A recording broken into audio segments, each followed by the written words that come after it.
Aston Villa have the chance to do the most Aston Villa thing I think possible against reigning Premier League champions Liverpool. Before we get into previewing this massive Premier League fixture, we are 50 subscribers away as I record this video from 3,900 Aston Villa Premier League football legends on this channel. So if you're enjoying the content, leave a like, go down below, click that subscribe button so you don't miss a thing, and turn notifications on so you know every time I post a video. If you do play FPL, the link is probably above the Tielemans shirt on the screen.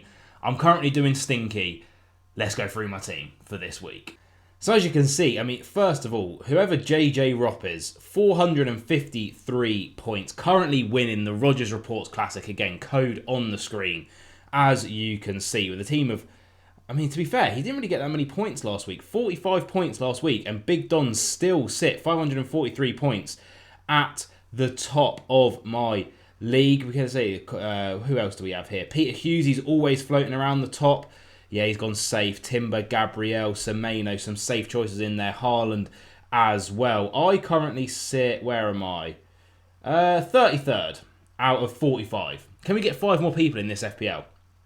Anyway, my team last week did actually manage a decent amount of points. 12 points from Salah because he was my captain. 11 from Eze. 7 from Wilson Isidore.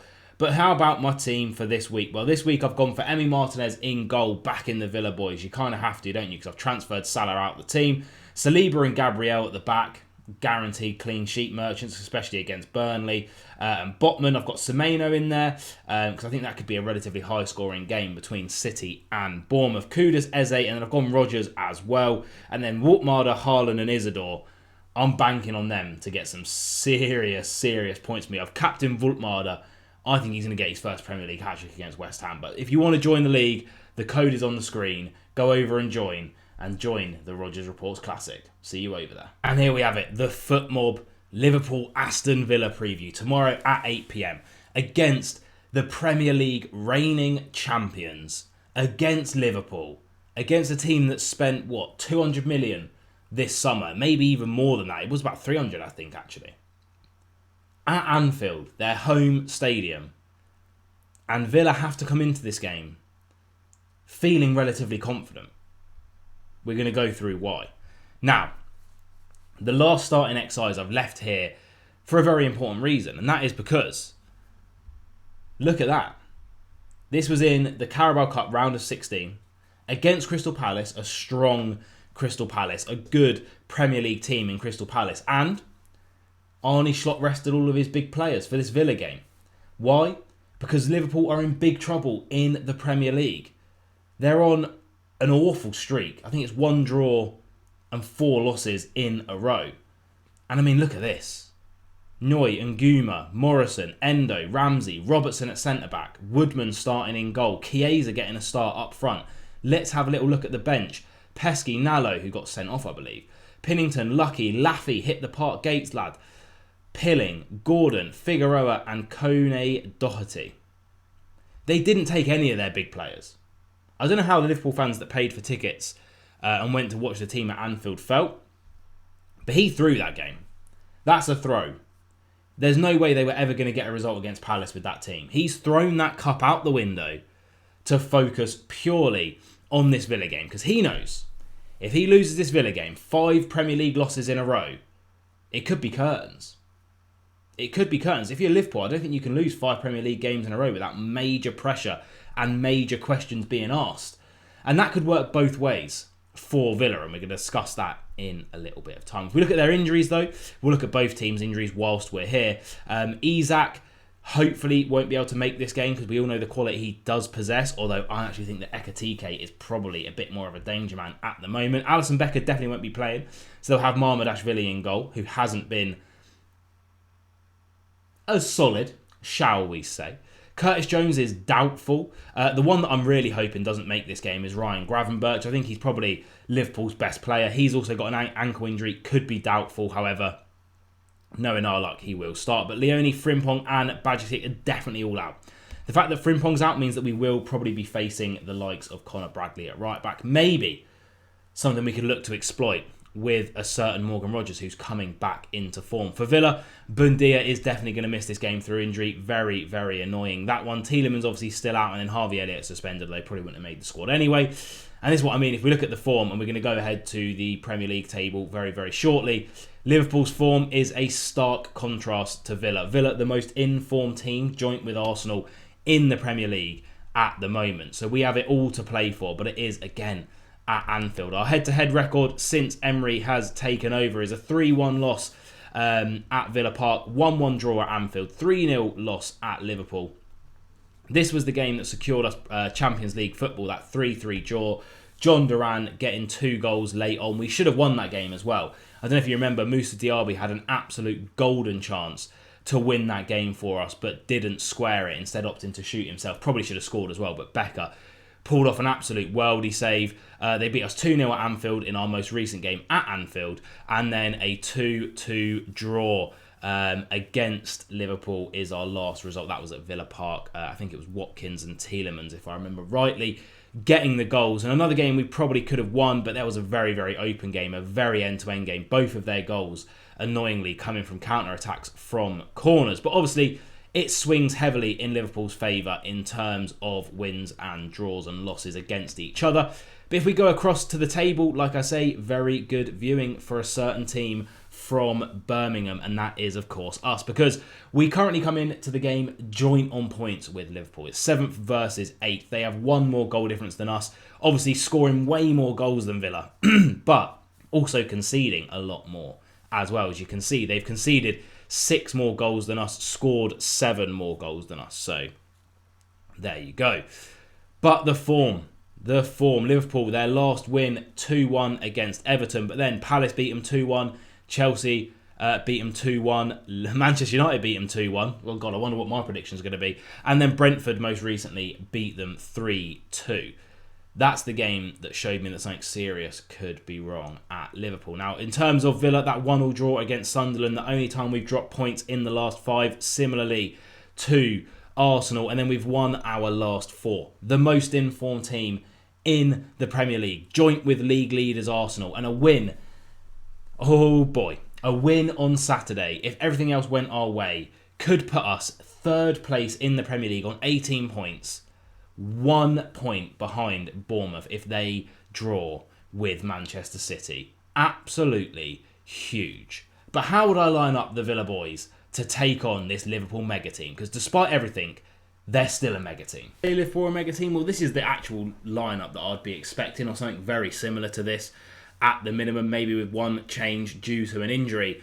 Look at that team. I mean, Marmadashvili, one of the most outstanding performers in the most recent international tournament, also done really, really well over in La Liga. I believe it was with Valencia.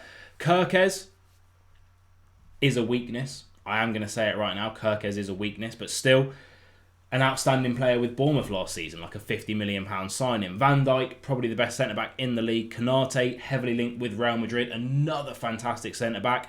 Connor Bradley, one that we should be looking to exploit. For my money, we should be looking to get down that right-hand side of Liverpool's, because Salah also isn't going to track back. We know Salah has that free role in this Liverpool team to just attack and not do his defensive duties. Szoboszlai, probably one of their better players this season. Now, Curtis Jones is injured. Now, I hope and pray that Gravenberch isn't ready to start this game, because that means we'll probably be looking at a McAllister in the midfield, and he should be dominated physically by the likes of Onana and Kamara. Cody Gakpo, another fantastic player out on the left. Mo Salah, we all know what Mo Salah can do. I know he's been on a bit of dodgy form, but it's still Mo Salah. Wirtz, the 120 whatever it was million pound. God, they've spent loads of money this summer, haven't they?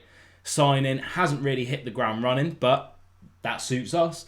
And then Ekatike up front, I mean, he is absolutely wonderful as well. On the bench, it leaves them with the likes of Alexander Isak as well. So it's going to be a really tough game. But how will Villa deal with this?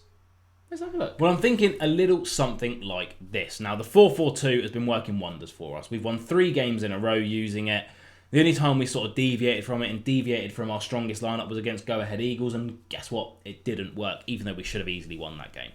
In the first half, we should have gone into half-time 3-0 up, to be honest. Now, Looking at the team that I've picked, let's go through it and let's explain it for all of your viewing pleasures. Martinez in goal, obviously. Luca Digne has been absolutely outstanding at left back. Is going to have to deal with the likes of Mohamed Salah, but again, it's a Salah not on the greatest form in the world, and he's going to be overlapped by Bradley, who Digne should be able to deal with quite nicely. And then you have Pau over on that side to to do the line breaking passes that is going to be really important against this Liverpool team. Because I think we are going to sit in. Konsa, do I need to say any more? He might possibly be better than Van Dijk. I don't even know. And then Matty Cash at right back to get forward down their left-hand side. Again, Kirkez is going to be pushing forward. Cash is going to have his hands full with Cody Gakpo, done really well against Savinho and Doku against City. But him getting forward to exploit that Kirkez weakness could be very, very important. And I've gone for Guesson on the right-hand side. I've been very critical of Guesson recently, and I think if other players were fit, possibly he wouldn't get the start. However, I think he's probably our best defensive winger. He really, really does get back, track back, and tackles really, really well. And again, that's going to be important because I think we are going to have to sit in. So he gets the nod. For me, Kamara and Onana, outrageously good, both of them against Manchester City. I wouldn't want to disrupt that flow. They can both start. And then John McGinn on the left-hand side, again, to get back, to help out Luca Digne with the likes of Mohamed Salah and help us sit in. And then Rodgers and Watkins up front. I do think we're going to sit in this game. Liverpool can't deal with a low block. They can't deal with a low block because they can't break it down at the moment. The players have lost their identity. The team's lost its identity. We need to sit in. We need to be disgusting. We need to be Stoke City. And then we need to ping it up and get Rodgers and Watkins one-on-one with the likes of Konate and Van Dijk and get the goals that way. And I think if we do that, we might win. I think this game's going to go. It's going to be a really, really tough game. I'm not looking too much into Liverpool's form. I'm not looking too much into Aston Villa's form. Yes, I think Aston Villa, bookie-wise, are probably favourites to win this bloody game. Liverpool, 4 losses in a row. Can't even buy a win against Brentford. I know they beat us twice. But we were terrible back then. We've turned it around. We've got wins against Tottenham. We've got wins against City. We beat Feyenoord, who are currently blitzing the Eredivisie, above Champions League teams. You know, we beat Burnley, who have had a good run in the Premier League so far. Sunderland, we got a draw against them. I know it was against 10 men, but Sunderland look outstanding at the moment. They're above us in the league. We're playing really, really well. Liverpool are not playing well, but it is at Anfield. They are the reigning Premier League champions. They spent like £1 billion this summer. They have a super team. It's going to click. They rested all of their players in the week for this game. Now, I said a bit earlier in the video that could work both ways for Villa. Slot has clearly put a lot of pressure on both himself and the players to get this win. And that's either going to mean they're going to come out so motivated, they're just going to absolutely blitz us away. Or it's going to get to their head, he's going to overthink. The players are going to feel the pressure. Are they still playing for the manager? What are they thinking with the 4 losses in a row, plus the loss in the Champions League, plus the loss in the Carabao Cup? And it could go the other way. They could capitulate and Villa could capitalise and finish in the top 4 of the Premier League after this game week. So much up in the air. But I'll be honest, I'm gonna go 2-1 Liverpool. It's just the most Villa thing ever to lose against this Liverpool team, playing them at the best time possible. I hope I'm wrong. What do you think? Comment down below, and I'll see you guys for the review. It'll be on Saturday at like 11 PM because then I'm away for a little bit. So if you wanna chirp in and see that, just set an alarm. I guess it'll be right after the game.